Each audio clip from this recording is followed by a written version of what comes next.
But before Caitlin Clark's season-ending injury, WNBA tickets were averaging $89. The moment she went down, price crashed nearly 30%, plummeting to $62 a seat. That's kind of crazy. And there's a lot of reasons for this, but obviously the biggest reason. Before Caitlin Clark's season-ending injury, WNBA tickets were averaging close to $90 a seat. The moment she went down, those prices collapsed nearly 30% overnight. Proudly flaunted ratings for the All-Star game, which drew 2.2 million viewers. Of course, they conveniently failed to mention that ratings were down 36% from the record ratings that Caitlin Clark pulled the year before. Early August, ESPN pointed out that the Seattle Spankers and the Indiana Felines, without Caitlin Clark, drew 1.6 million on ABC. ESPN claimed that WNBA ratings were up 20% over last year, mostly without Caitlin Clark playing. But over the last 3 or 4 weeks, both the WNBA dropping to barely $60. That wasn't just a small dip. That was the market screaming the truth the league never wanted anyone to hear. One player wasn't just selling out arenas, she was the entire economy holding the WNBA above water. When she fell, everything else began crumbling right behind her. The league tried to keep it quiet, desperate to hold on to the illusion of growth. But the moment the Indiana Fever officially admitted Clark was done for the season, the WNBA are currently treading dangerous waters. It's sharks out there, y'all. It is sharks out there in the deep ends of that water. Reality is hitting, and the playoffs have the potential to expose even more. Ratings could potentially crash in this year's WNBA playoffs without Caitlin Clark. Networks have their eyes peeled to what is going on, and ticket prices plummeted 30% while Caitlin Clark was out with. Fans, networks, and sponsors all realized at once that the golden goose was gone. It was the announcement that turned the league's moment in the sun into a nightmare, unraveling faster than a deflating balloon. Fans had been clinging to the hope that maybe Clark would return, maybe the cavalry was coming. But once the truth was out, it was over. Ticket prices, ratings, and even YouTube views dropped off a cliff like Thanos had snapped half the league out of existence. The WNBA wasn't just losing momentum, it was watching its carefully crafted storyline disintegrate before our eyes. And the evidence was everywhere. The Indiana Fever's official press release confirming Clark wouldn't return for the remainder of 2025 was like pulling the curtain back on the great and powerful Oz. Suddenly, the league had to face what critics had warned all along. Them Caitlin Clark tickets was hard to get your hands on. It don't matter if she was playing in LA, Indiana, Atlanta, Seattle. It did not matter. Afghanistan. It didn't matter. It was hard to get your hands on a Caitlin Clark ticket. Y'all seen how many people showed up in Iowa? They could have filled up a football stadium. A football stadium. Super Bowl. Yeah, that is the demand. Without Clark, the WNBA is nothing more than an expensive sideshow struggling to keep fans awake. Just weeks before, the WNBA had proudly flaunted the All-Star Game's 2 million viewers, acting as if they had cracked the mainstream code. What they didn't say is that number was down 36% from the record-setting performance Clark delivered the year before. Then, ESPN tried spinning stories about ratings being up 20% even while Clark sat on the sideline. But strangely, over the last few weeks, the networks have fallen silent.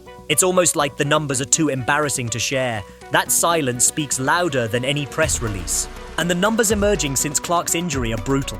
Ticket prices for playoff games are in freefall. NBA playoffs begin on Sunday. Have you noticed that no one is talking about it? This time last year, the WNBA was dominating talk shows on ESPN and FS1. Content creators on YouTube were flooding the platform with WNBA videos. This year, it's complete silence. Obviously, ratings for the playoffs are going to be a flaming ass fire. But if I'm the WNBA, I am concerned. With some seats that once went for over $200 now being dumped for $25. That's not a discount. That's a panic sale. The Indiana Fever, who had been commanding premium prices everywhere they went, saw their road ticket averages collapse by 71% when Clark went down. $137 a seat became $80 overnight, and even at that price, buyers weren't interested. Teams that had been opening bigger arenas to cash in on Clark Mania are suddenly closing off upper decks, scrambling to make empty seats less obvious on camera. What looked like growth was really just one superstar's gravitational pull distorting the entire market. Without her, it's exposed as smoke and mirrors. Think about it. The 2025 season was hyped as the year the WNBA had arrived. Record attendance, record revenue, expansion dreams. But with Clark sidelined, the facade collapsed. The league's fragile foundation was exposed.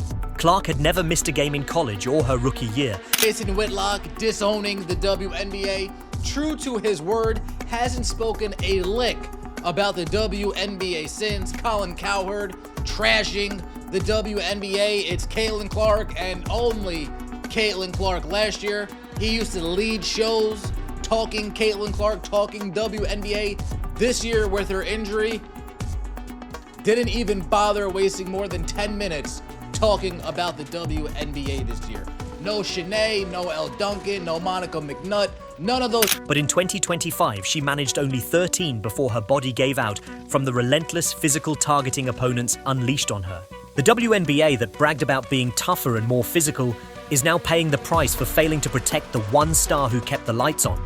And the proof is everywhere. Ticket sales are down, ratings are down, and the buzz that once surrounded every Fever game has been replaced with yawns. The All-Star Game, the showcase event that should have been proof of sustainable growth, is instead a glaring reminder that without Clark, the numbers just don't add up. The league can claim growth all it wants, but the fans, the media, and the sponsors aren't buying it. What was supposed to be the WNBA's crowning moment has turned into a masterclass in how quickly artificial success evaporates when built on a single fragile pillar. But the freefall didn't stop with attendance. Nationally televised games have mysteriously disappeared. I knew the WNBA lived in a world of make-believe, but I never realized they were magicians. It seems when ratings fail to meet expectations, the WNBA makes ratings disappear faster than pants at the Butt Bongo Festival. Sports Media Watch, which is the go-to source for sports ratings, Sports Media Watch, they have not updated WNBA ratings since... The media that once couldn't stop talking about Caitlin Clark and the WNBA has gone silent. A year ago, ESPN and FS1 were filled with daily debates about Clark's impact. YouTube creators were uploading non-stop WNBA content, and sports talk radio was buzzing. Now, it's crickets. Colin Cowherd, who used to lead shows with Clark highlights, barely gives the league 10 minutes of airtime. Jason Whitlock, who publicly vowed to stop covering the WNBA, hasn't mentioned it in months. Stephen A. Smith, Skip Bayless, and every other major personality have moved on, because without Clark generating viral moments and headlines, there's no story to sell. This isn't just a temporary cooling off. This is abandonment. Even the numbers tell the same story. Games that would have easily cleared one. 8 million viewers when Clark was on the floor. Similar reactions to the drastic change in ticket prices following Clark's injury. Because it's unwatchable without her, someone else added, did her injury deflate ticket prices or just prove she's the entire league's economy? Another person wrote, honestly, I'm surprised it isn't more than that. I would have guessed 50%. No matter what you think about Clark, she brings people to watch. We're lucky to be able to see her. I hope she comes back strong. You don't have to like her, but she is the headline and puts butts in. Are now struggling to crack 200,000.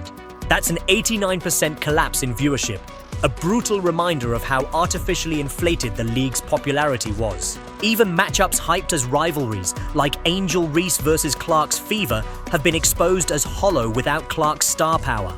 Networks aren't just embarrassed by the numbers, they're hiding them.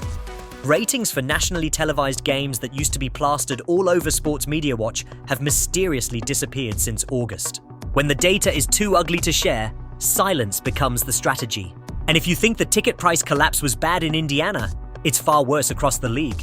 Playoff games that once sold for $200 are now listed for $25. And even at that bargain basement price, arenas still aren't filling up. The demand isn't there because the attraction isn't there.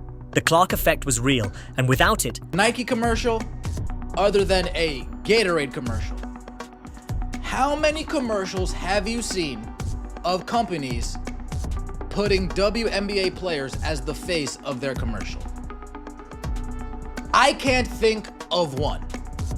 The only commercial that comes to mind is the Paige Becker's Coach commercial, and they don't even put that on television. That seems to be strictly a League Pass commercial that they show us while we're watching WNBA on League Pass. Other than that, has there been any State Farm commercials not featuring Caitlin Clark that you've seen? The WNBA has been stripped bare, but the ugliest part of this entire disaster is that it didn't have to happen. Clark's season-ending injury wasn't some freak accident that nobody could have seen coming. It was the direct result of a league that refused to protect its most valuable asset. From quad issues in May to multiple groin injuries in the summer, Clark's body was breaking down under relentless physical targeting. Everyone saw it. Players went after her, defenders beat her up, and the league stood by, proud of its physicality, while ignoring the fact that it was tearing down the only reason fans were showing up. Instead of creating rules and officiating standards that would protect their biggest draw, the WNBA allowed Clark to be brutalized until the inevitable happened. And now, they're paying the price. Fans remember how impossible it was to get Clark tickets earlier in the season. It didn't matter if she was in Indiana, New York, Atlanta, Seattle, or Los Angeles, every arena was packed. Iowa literally proved she could have filled a football stadium just by herself. That's how big the demand was. Now that demand has vanished, and Commissioner Kathy Engelbert is left trying to patch together a broken business model. Just months ago, Engelbert was confidently bragging about expansion plans, new TV deals, and historic growth. Now she's watching everything unravel in real time, knowing her entire strategy was built on the back of one player who's stuck on the sideline in street clothes. This is her nightmare scenario, exactly what critics said would happen, and exactly what she refused to prepare for. And it's not just ratings and tickets. Merchandise sales, which exploded by more than 500% during Clark's rookie year, are now tanking. Retailers can't move jerseys, sponsors are rethinking deals, and corporate partners who poured money into the WNBA based on the Clark phenomenon are realizing their investment wasn't in the league, it was in one player. Outside of Nike and Gatorade spots featuring Clark, how many commercials have you seen with other WNBA stars? Exactly, none. The truth is brutal. The league has no other marketable face at her level, and sponsors know it. The playoff disaster looming over the league might be the most devastating chapter yet. The postseason is supposed to be the WNBA's grand stage, its best chance to showcase elite basketball and drive ratings.